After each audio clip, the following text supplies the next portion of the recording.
Hi everyone, welcome to GlideFast and Pharicode on air. We're going to give everyone a few minutes to join and get settled in before we begin this webinar.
All right, it looks like just about everyone is in. Again, welcome to GlideFast and Pharicode on air. I'm Lauren Jankowski, the Marketing Manager at Pharicode and GlideFast, and I'll be moderating today's webinar, FastGov, how governments can deliver secure and efficient service to citizens. Before we get started, I'd like to give you some background information on GlideFast and Pharicode. We'll just go to the next slide. As sister companies, GlideFast Consulting and Pharicode both offer cutting-edge technology services. GlideFast is a consulting firm dedicated exclusively to ServiceNow and was recently honored to be named number 341 on the Inc. 5000 list of the fastest growing private companies in America. Pharicode provides technology services, managed services, and staff augmentation to federal, state, and local government organizations. Pharicode is proud to have partnerships with a variety of different technologies and recently achieved ServiceNow Elite Partner status. As a perk of attending today's webinar, we'll be giving away a $50 Visa gift card. We'll announce the winner at the very end of today's session, so be sure to stay on for the entire webinar. I'm excited to introduce today's presenter, Sarah Tolson, a service portal developer on the GlideFast and Pharicode team. I'll be monitoring the Q&A throughout today's session, so please send in any questions as they arise and we'll do our best to answer them. Now, I'd like to hand things over to Sarah Tolson. Hello, everyone. I'm Sarah Tolson. Today, we're going to dive into a few things that can help our friends in state and local governments take the leap into providing digital citizen services.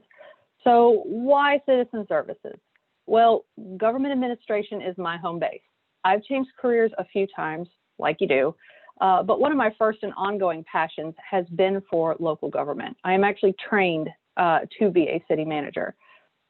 During my time working in municipal government, I took note of the many ways in which my job and those of my colleagues were often slowed down by the need for paper forms, signatures, manual processes that led to lost paperwork or delayed service. Even using some of the technologies geared for use by government agencies, I found many of the solutions to be outdated and difficult to use. I became a ServiceNow developer because I saw an immense opportunity to bring the power of this platform to my friends in state and local government. I saw the opportunity to serve our communities in a way that was more efficient and effective. While our society has already been expanding the use of the internet to carry out our daily lives, from grocery shopping to appointment scheduling, the pandemic has given us a big push in the direction of providing low or no contact services in an efficient way. For many governments, successful continuity of services has been the difference in whether some families have their basic needs met. So I have geared this conversation for two primary groups. First, I want to advise my brethren in government administration. I'm looking at you, city and county managers, department directors, mayors, councilmen, and commissioners. My passion for this subject comes from my time serving in local government. My hope is that with this information, you can take steps towards successfully providing digital services by making wise decisions about the technology you use and the path you take to implementation. Ultimately, I want to make your job serving your communities easier. Second, I'm looking to provide some insight for my fellow ServiceNow developers. I want you to use this information to help guide your state and local government clients as they make this important leap. Serving the general public is a special, rewarding endeavor. Together, we can ensure that solutions we provide are truly assisting the communities we come in contact with. So just a quick note on the points we're going to cover today. First, we'll talk about the importance of going digital and what can be gained for your community by providing services online, where in the past we've typically seen a more manual in-person approach. Then we're going to get into some general advice I and our teams here at GlideFast and Pharicode have seen as helpful for ensuring that your implementation of digital services is a success. During the course of this presentation, I'm going to also be introducing you to FastGov, our solution and strategy for providing citizen services online. FastGov is built on the ServiceNow platform and utilizes the Customer Service Management or CSM application. You'll hear me reference these as well. All right, first, so why go digital? This is an ever-changing world, and increasingly, we're dependent on digital services. Like I said, banks, shopping, even connecting are now commonplace over the internet at the touch of a button. It's time for us, from the smallest town hall to the largest state department, to get on board. Many of the benefits of going digital can be summed up into three main advantages that digital services provide. First is citizen access. I can't tell you the number of times I've had a member of the public in my office for a permit or some other service tell me how inconvenient it was to have to come down to City Hall in the middle of the work week. Going digital provides the opportunity to open up access to your services to a wider swath of the population and can even assist in boosting citizen involvement. Having access to request services from home, whether it be applying for Medicare or requesting a pet license, can ease the burden on your citizens for getting what they need. The second benefit, and one that hits us regardless of the size of our organization, is that of budgetary constraints. Manual processes are expensive. Longer man hours, more physical resources, a higher chance of error, all add to the cost of doing business as a government entity. Self-service tools can reduce these costs tremendously. For example, the IRS reported that they spend an average of $41 every time a citizen calls them. Compare that to the cost of 22 cents per use of automation tools. Setting up these self-service tools and allowing your citizens to make requests and report concerns digitally can drastically reduce the time and materials needed to respond. In addition, a digital system allows you to keep track of service request levels, giving you another tool at your disposal to plan budgetary needs based on concrete information. You'll know ahead of time what's needed to provide a service, and you can see what resources are needed to keep that service running at an optimal level as your community grows. Now last, I'd like to touch on the immense benefit digital services can provide to managing your processes. One thing I've come to love about the ServiceNow platform is its great flexibility in handling your workflows. Every city, county, and state has different processes for providing a service with different forms, requirements, and the hands that those forms have to go through for signature. The way you obtain a building permit in Raleigh, North Carolina may be vastly different from the way it's handled in Seattle, Washington. With ServiceNow, you can easily set up your processes in a way that's custom tailored to your existing way of doing things. No more waiting for interoffice mail or telling that citizen you're not quite sure where their application is. By going digital, you can easily see where in the process an application is, and when that citizen calls, you can tell them what may be holding up their application and work with them to more quickly resolve any concerns they have. And because you're managing the process digitally, the application is always where you left it, online. No sorting through files or email chains to find what you need. All right, now we're going to dive into some tips to ensure your digital services are set up for success. First, let's talk about security. With many government services, your citizens are handing over sensitive and personal information, including work and salary history, social security numbers, birthdays, etc. So my first piece of advice is to ensure that the solution you use to provide digital services has reliable security in place. ServiceNow, for example, is currently used by some of the biggest brands in the world, It is also used at all levels of government, protecting industry secrets, user information, and government programs. One feature I highly recommend is user self-registration. The ServiceNow platform offers this through their CSM application that FastGov is built upon. With this feature, your users will be able to set up their own account, put in their information, and submit the request on their own, which then reach your staff's inbox for consideration. With FastGov, we take this up a notch. We can take this up a notch with integrations that allow you to verify the identity of the people that are submitting applications. So you know exactly who is submitting that application and you've verified who they are and where those benefits are going. This is going to allow your citizens to have a more personalized experience where they can check on the status of the request and ask questions, which can ultimately reduce your call volume.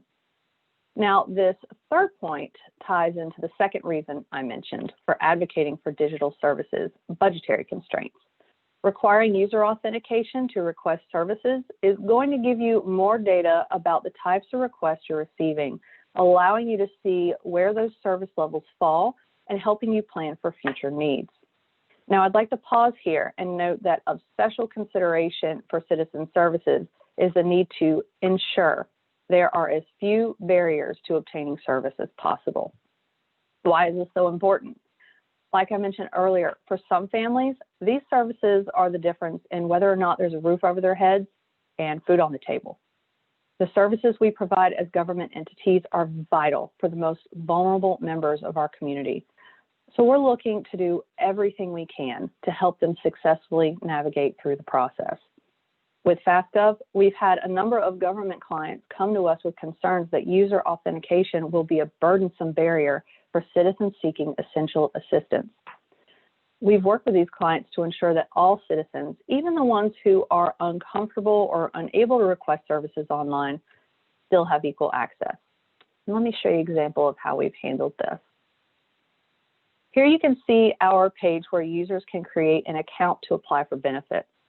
In addition to allowing them to create an account, we include instructions that assist them in obtaining an email account for registration if they don't have one, and clearly show that contact information where they can get in touch with the government staff if they need assistance in registering or applying. Built into this implementation is the ability for staff to help users register and apply for services or make over requests, whether over the phone or what have you. With these measures in place, we're going to be able to lower that barrier to entry for our citizens, allowing those, again, who are not comfortable, or rather allowing those who are comfortable to and able to register online, and those who aren't, have that help available to them so they can get what they need. Last word on security, I'd like to give a word of warning about the use of public or unauthenticated forms. Initially, foregoing user registration in favor of publicly accessible or anonymous forms where just anyone can submit anything seems to be an easier approach to ensure all citizens have access. However, there have been many incidences of these forms being maliciously used to either flood the system with junk data, which is a mess for your staff to clean up, or attack the system to bring it offline, which makes your service provision grind to a halt. By utilizing user registration, you're going to know who's putting information in your system and where that information is coming from, lessening the chance of downtime due to malicious attacks. For organizations that absolutely need those publicly available forms, we can work with you to mitigate the security concerns as much as possible, though we do recommend authentication as a best practice. Next, your organization will want to do some soul searching as to what your community's needs are and which of your processes are good candidates for going digital. This is that prep work before you really get into choosing a technology and implementing it. When working with our FastGov clients, we go through the process of helping them lay out their needs and priorities so all parties involved have a good sense of what's going to be developed, what's included, and how long it's going to take. The more time you take to lay out and understand your processes, the more smoothly that jump to digital can go. Through this phase of scoping out the project and gathering requirements, we're looking to help you take those existing processes for dealing with your reported potholes, your burn permits or your unemployment applications, and build them into a digital experience without leaving out any of those details that are vital to those processes, such as the signatures and documentation needed, who has to look at that application, waiting periods, etc. Now, when considering which services you want to take digital, there's a couple of places that you can look to help determine your priorities. The first one is your pain points. What processes are slowing you down? Is it taking too long to get recycle cans out to the new residents? Are city vehicles not being serviced in a timely manner due to scheduling issues? Are building permits backing up because they need a final sign-off from that staff member that's only in on Thursday? Some of the instances I've mentioned, okay, they're a bit hyperbolic, especially for your larger organizations, but every organization has its bottlenecks and its services that seem to be overwhelming for the number of requests. These would be good places to start.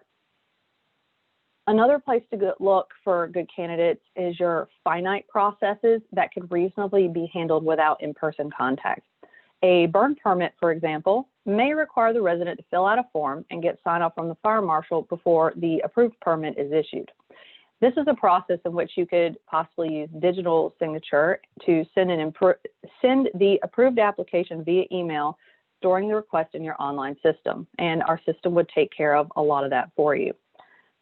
These smaller services and reporting mechanisms can be great candidates for transition to digital services.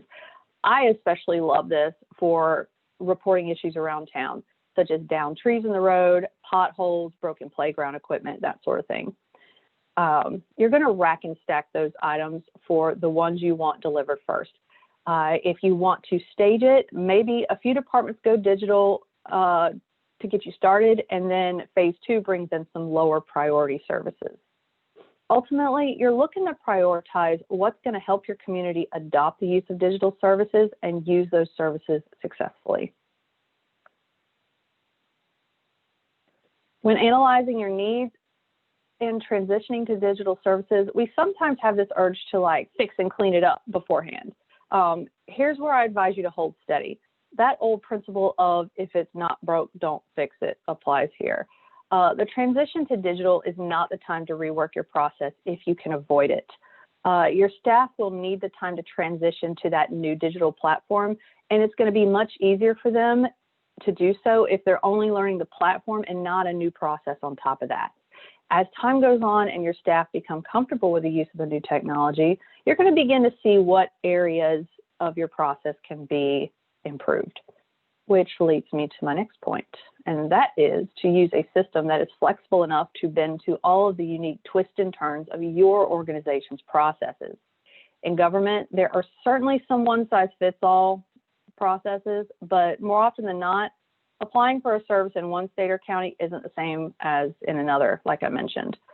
This is one thing I love about ServiceNow platform. I love how flexible the system is for working with how you already conduct business. You want this kind of flexibility when providing government digital services, as state and federal requirements change from year to year or even month to month, and you have to be ready to adopt. Ultimately, you know how your organization works best, be it a county health department or municipal planning and zoning. Expect your technology to work the way you need instead of being forced to change your way of doing things to fit the technology. And last, to keep in mind, don't forget to consider those specialty software programs you're currently using and determine how you want your digital service offering to work with those systems, if at all. Do you want the purchase order requested in your digital system to send information to Munisoft? Do you want to incorporate the use of that great GIS software that your planning department loves? If you're using systems that you want to keep, you're going to want to look for a solution that allows you to seamlessly integrate into your existing technology. With clients both private and public, we've integrated this platform with a vast array of technologies, using ServiceNow as the central hub for all of their organization's processes. You're looking for a system that can enhance the way you do business and make the transition from your legacy platforms to the new solution easy on the staff members that are using those systems on a daily basis.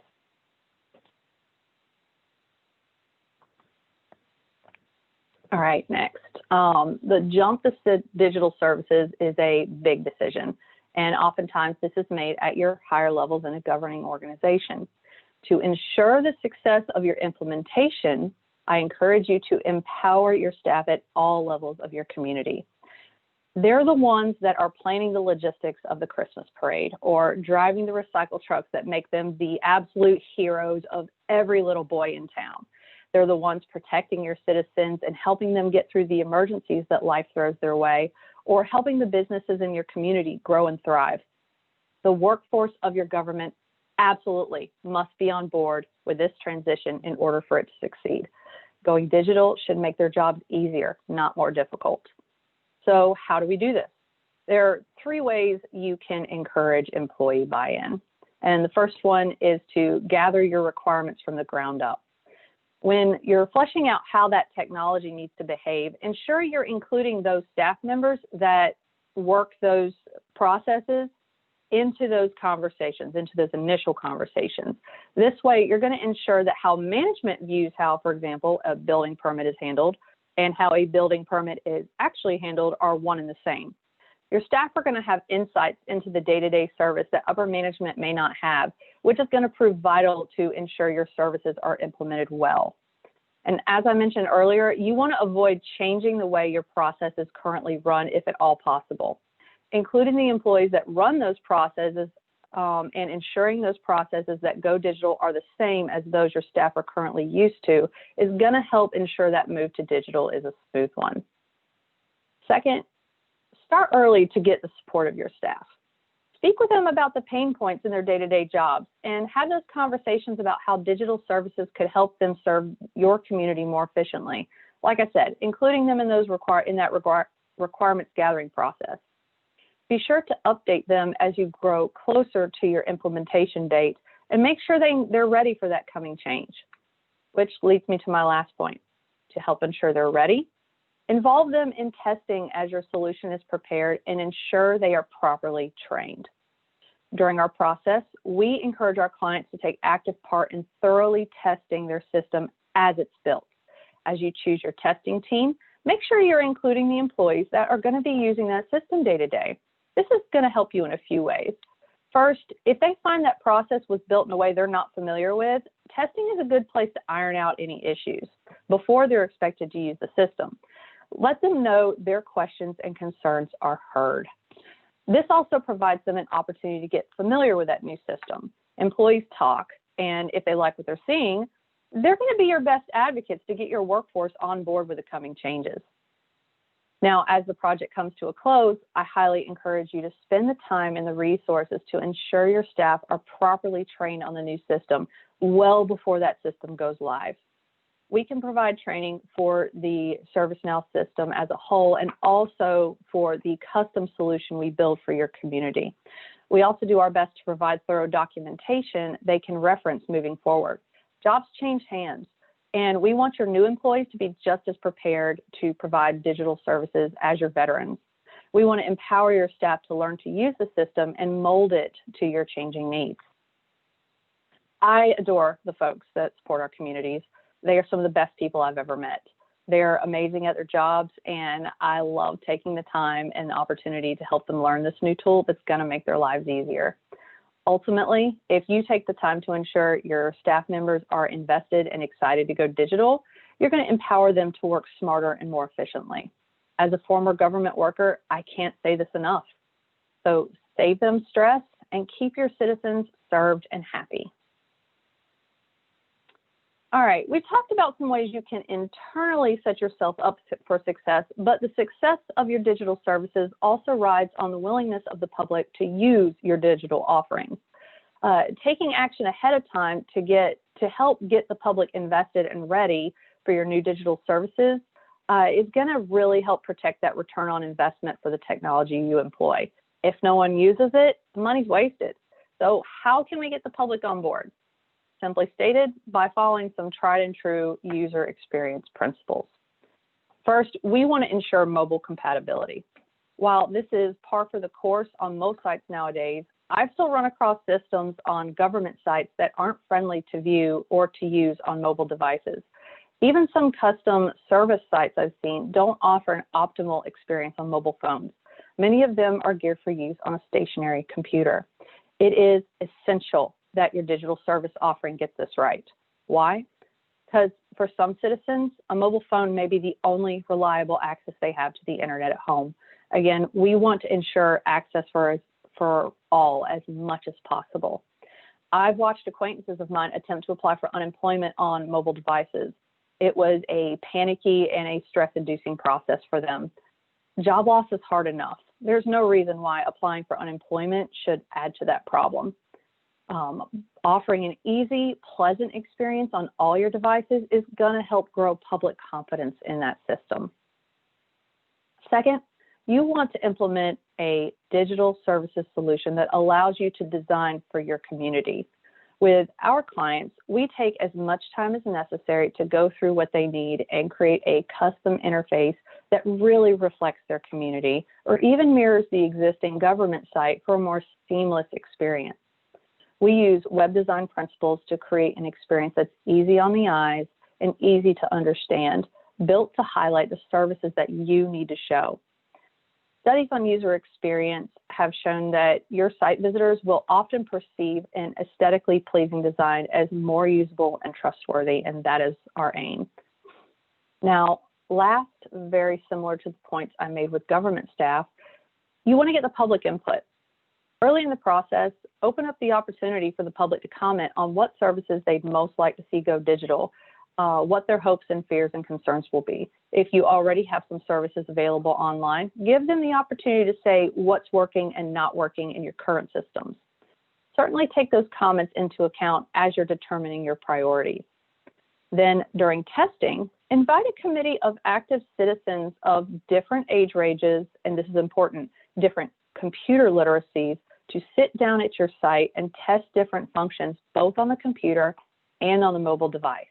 If your citizens find your digital process difficult to navigate, you can make changes to the site before it goes live. I always like to see testing go through regular users that are unfamiliar with the inner workings of the project. It's often eye-opening to see what we as project managers and developers take for granted.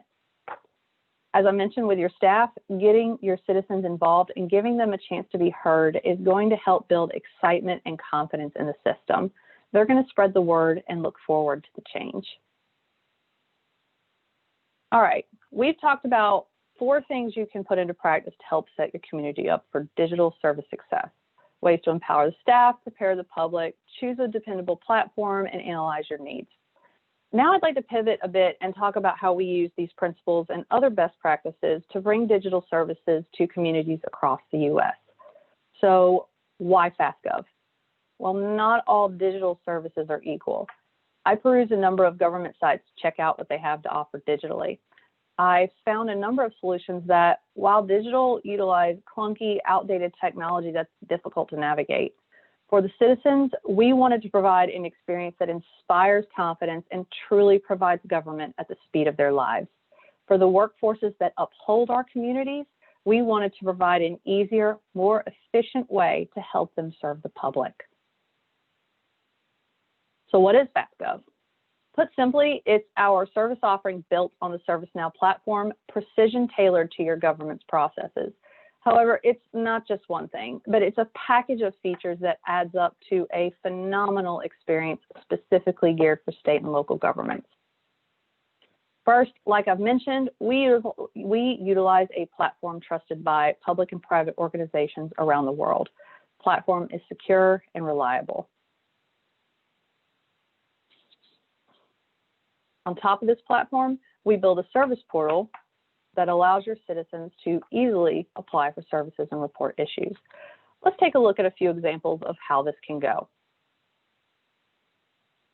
This is an example of a public portal we are currently building for one of our clients. We look to incorporate the client's existing web styles with a warm, inviting layout that instills confidence in our citizen users and encourages them to dive in and use the site to obtain the services they need.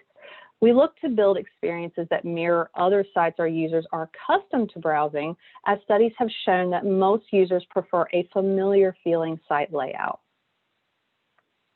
Moving down the home page, Whether or not our citizen is logged in, our site provides them with a database of articles and information they can browse and search to find answers they need.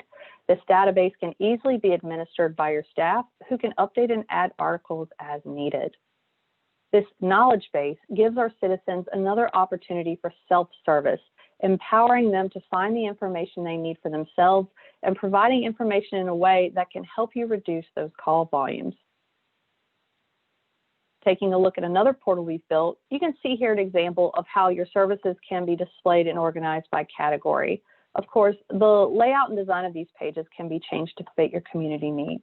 We have also, with other clients, worked on home pages for this catalog that categorize items by the most viewed, by your resident, business, visitor, different personas, so that they can more easily find what applies to them.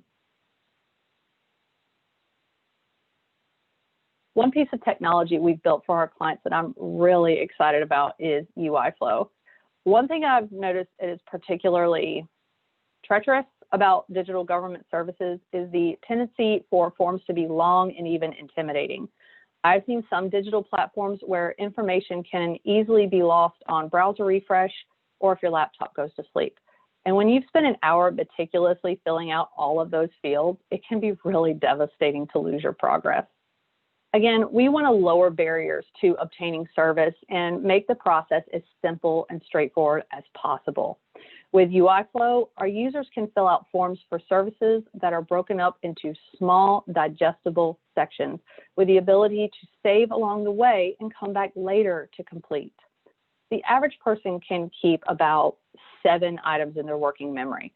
By reducing the number of items they have to consider at one time, we're reducing the chance of error in the application, and we help the user feel confident and calm as they make their way through the application process.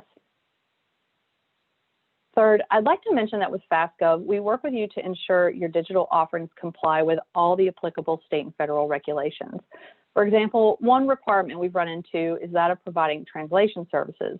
Again, pointing back to ensuring access for all of our citizens, we integrate with Google Translate and configure your site so residents can easily select the language they want to use. Another way we've had to work within federal guidelines is just by the nature of the fact that in submitting applications for certain services, you can't require someone to fill out a part of an application or make a field mandatory for submission. You cannot prevent them from submitting an application through the use of mandatory fields. So to work with this requirement, we've developed what we call an eligibility engine to help validate those applications after they're submitted, which goes a long way to assist your staff in processing those requests without keeping our citizens from actually submitting. Last, I will briefly mention that this solution includes reports and metrics that can be tailored for all of your processes. This can assist you with department reports and provide easy access to the metrics that elected officials and managers need to make high-level decisions. I've spoken to mayors in the past about the possibility of a digital system, and they found the idea of a dashboard showing the metrics they needed particularly compelling. And that is all for me. At this time, I've really enjoyed sharing this with you. I'm very passionate about bringing this service to state and local governments, so I'll take any questions that you have. All right, everyone, you can use the Q&A to send in any questions. And Sarah, it does look like we have some. So the first one, how can we take this for a test drive?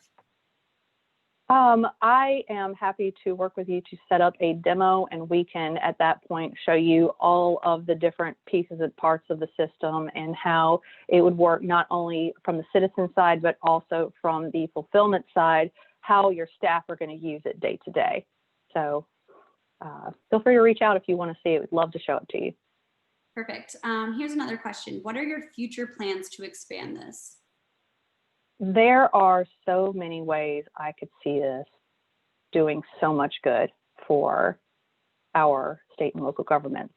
I have thought about the idea of building out a medical record system and scheduling for your county health departments. I have friends and family in the medical industry and have heard not so good things about the records programs they use. I would love to make this more user-friendly for our county health staff. Few other things that I've thought of, inventory management. I did a brief stint as a secretary for the Wake County Public School System back in the day. While I was there, I went with a manager to acquire some office furniture where I discovered that there are these huge warehouses full of furniture and supplies, so you can more easily reuse things. This system is already built to handle both request and inventory of things like this. And I'd like to more formally build this out to cater to our larger governments who have these massive inventory pools that they have to keep up with. Additionally, planned maintenance. In a similar vein, I would love the opportunity to work with a maintenance division, a Department of Transportation, Public Works Department, to develop a planned maintenance system for handling their fleet. Those recycle trucks, the knuckle booms, the patrol cars, the fire engines, they all need maintenance on a planned schedule, as do your buildings, your facilities, and what have you. Imagine a system that's set up so that you're not suddenly hit one year with a $3 million bill because the Civic Center needs a new roof. With a planned maintenance schedule, I see room for better budgetary preparation so you are ready when those big dollar expenses come. And again, by monitoring your service levels all in one place, you can see ahead of time that Chief is going to need some more patrol cars and officers in the next couple of years, and you can start prepping your budgetary your budget for that.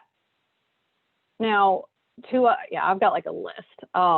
Citizen information. I found on some municipal sites documents such as meeting minutes, ordinances, resolutions can be difficult to locate on government websites. And with your users creating accounts for themselves, they can sign up to receive alerts and information about upcoming meetings. And you can also put those items in this system where they can easily access it. And last, the idea of incorporating geolocation is something I would like to see this explore. I've been talking about this with our senior architects for a while. This functionality could be used to help pinpoint reported items like potholes, help users find out their voting information in polling places, and even track the garbage truck if a citizen like me forgets to put their trash out the night before, and they can look and see if the trash truck's already passed them by or not, so they can run out and take their cart out, which means that fewer people are going to be left in the dust when that happens because they forgot, because I definitely forget.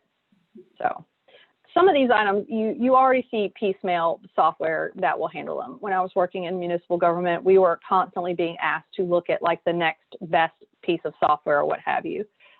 What FastGov gives you is one platform where you can have everything at your disposal. One platform where you can handle your public and your internal requests. I see this as an opportunity for our government administrators to enjoy software that works for them and using the ways that they already serve their communities instead of expecting them to change their ways of doing things to fit one piece of technology that may or may not have everything they need. So there's my list. Awesome. Yeah, no, that sounds great. It sounds like you've got some big plans for FastGov. So that's super exciting. But that does look like all the questions that we had for today. So I would like to announce the winner of our $50 Visa gift card. And the winner is Keaton Stafford. Congratulations, Keaton. We'll email you that gift card to you directly. I'd like to thank everyone for attending today's webinar. Sarah, thanks so much for that. It was awesome. And if anyone has any more questions, feel free to reach out to us at info@glidefast.com or info@pharicode.com. And to see more sessions just like today's, just check out our website and we have plenty more coming up. Thank you, everyone, and enjoy the rest of your day. Thank you.